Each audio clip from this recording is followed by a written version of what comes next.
La descente aux enfers de Boris Becker, condamné à 2 ans et demi de prison par la justice britannique. L'ancien champion de tennis allemand est surendetté et ruiné. Il a été reconnu coupable notamment d'avoir caché 3 millions d'euros pour éviter de payer ses dettes, Colin Abral.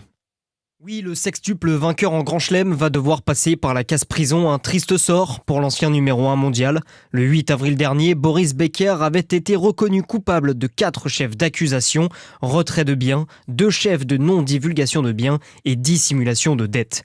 L'affaire remonte à juin 2017. À l'époque, le triple vainqueur de Wimbledon vit en Angleterre et est alors déclaré en état de faillite à hauteur de 50 millions d'euros par cette même justice anglaise.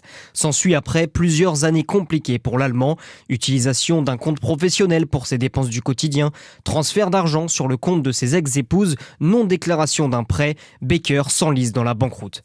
Plus surprenant encore, après avoir vendu aux enchères une partie de ses récompenses, ses trophées du Grand Chelem ont disparu mystérieusement dans la nature et il assure à la justice ne pas savoir où ils se trouvent.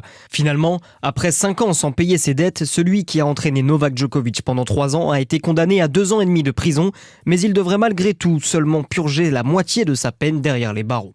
Colin Abral.